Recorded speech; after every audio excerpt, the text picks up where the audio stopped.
Every great drama has its subplots. Game 5 of the NBA Finals was no exception.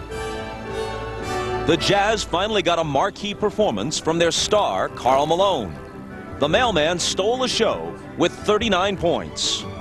Meanwhile, Chicago's leading man, Michael Jordan, was having trouble hitting his marks.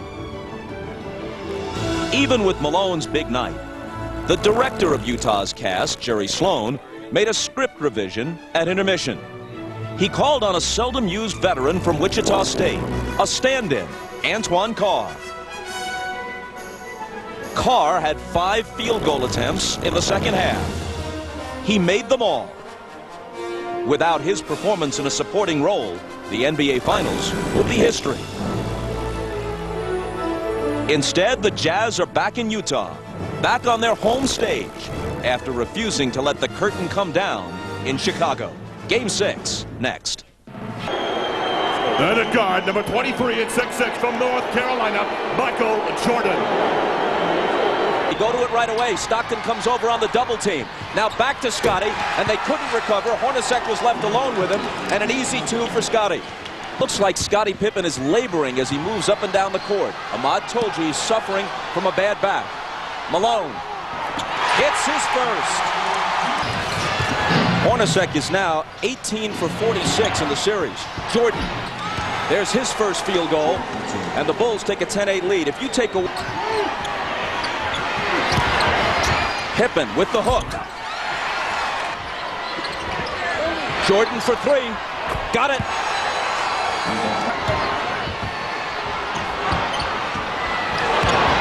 Kukoc underneath to an unguarded Harper, and the Bulls have scored 9 unanswered points. Here's Hornacek, a pull-up 3.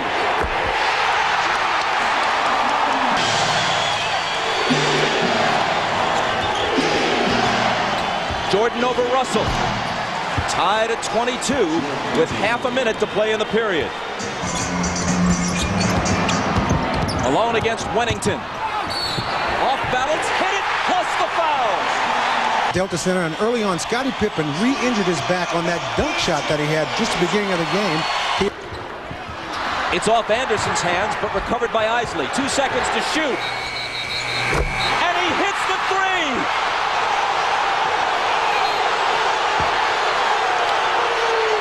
Are they calling the shot clock violation? Let's see. Dick Bavetta says yes. And they wave it off, though it appeared to me as if he had beaten it. See if the ball isn't out of his hand. 1 second.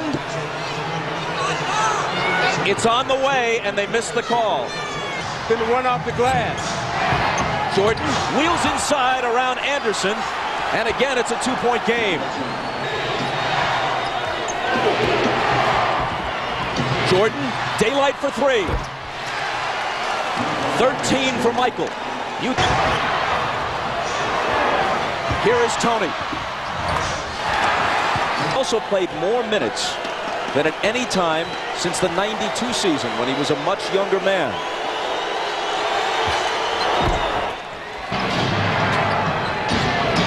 Michael springs free and takes the lob from Kukoc. Great roll. 18 for the mailman. Jordan for 3.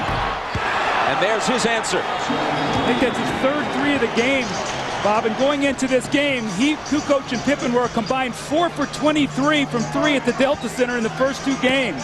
It is his third tonight, and he has 19 points. Malone tries to answer, and can, and he has 20. It was Russell's first basket. Here's Michael. He's got 21. I'm watching Jordan, and he's in such a nice rhythm offensively. Everything is coming very easy to him. And right now they have to be really careful because this looks like this could be a 40-point game from him. That's it. Now you got an angry Michael Jordan. He squares up and buries the shot. So the referees let both of them get a blow in, and Michael finished with a jump shot. Jordan's the guy they want, even more so than usual, and that's why. Bob, The only thing you can hope for right now is that Michael Jordan's going to run out of energy because he is in an unbelievable scoring mode. The backup and the fadeaway, and he hits the jump shot, then he comes back the next time, but he's wanting the ball in every possession. Can he play at this pace if Scottie Pippen can't play at all in the second half? Scottie Pippen is back out here on the floor. Whether or not he'll be able to play and play effectively, we'll find out. He is starting the second half. Let's go down to Jim Gray. Possession as we start the third quarter. Malone right to work. Jordan pulls up and connects. 25 for MJ. Rodman battling like crazy, but can't quite hold on to it.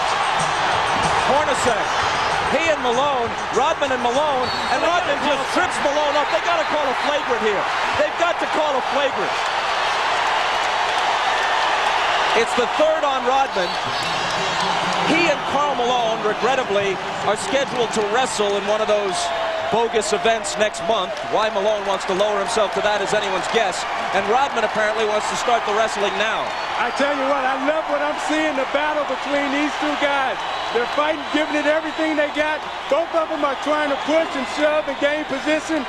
Karl Malone gives him a little knock. But at the end of the play, what I like the most is Malone and Rodman both gave each other a pat on the butt and said, hey, that's the way we play. That's the way we like to play. The bad back makes Hornacek's assignment on him a whole lot easier.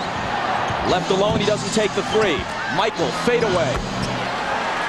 See, if I'm Hornacek, I make Pippen make one of those shots. He's really rushing out to close out on him.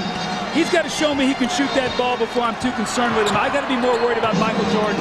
Don Pippen is first. Now you watch Michael Jordan on the repost, takes a quick bounce, the reverse spin, fakes Russell out and shoots a nice fadeaway take. But I agree with you, Doug. I would make Scottie Pippen make one of those three-point shots before I leave Michael Jordan alone in the low post. Back in the game, so we'll see if they're able to attack him either with Carr or Karl Malone. Thing of a sore back throughout this series. 1 of 2. However, when you're running up and down the court, that's an aerobic exercise. That doesn't take... Tries to rest the first couple minutes of the fourth quarter without Pippen. He's not going to get that rest, so we'll see.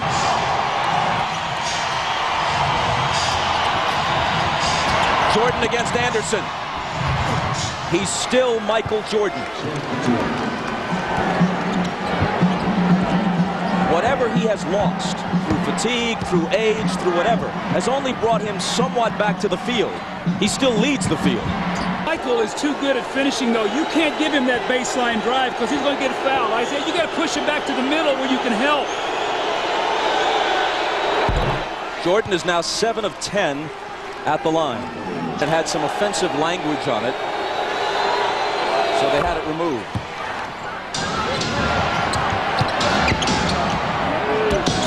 Jordan with the jumper.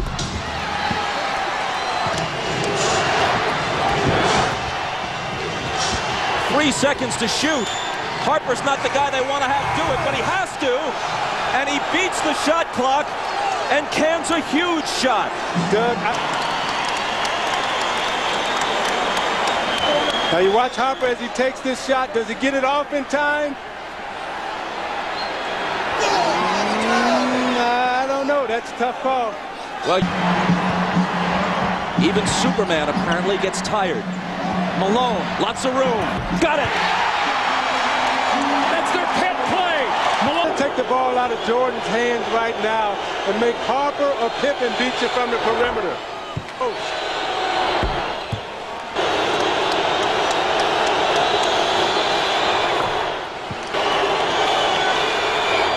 Jordan ties it. So what happens now? Stockton's going to circle through, and Antoine Carr dives down, so Harper has to play him. Now on the skip-out pass, Stockton hits the three. What a huge shot to put his team up 3. Look how close his foot was to the line here. A 3 by inches.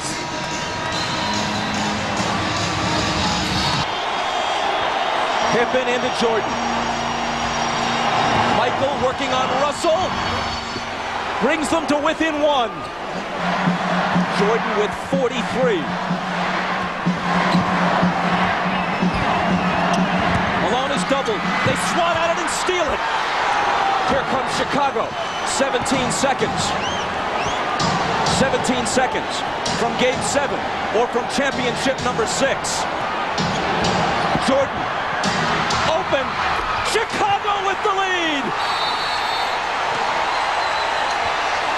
Timeout, Utah. 5.2 seconds left. Michael Jordan running on fumes with 45 points.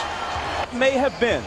Who knows what will unfold in the next several months. But that may have been the last shot Michael Jordan will ever take in the NBA.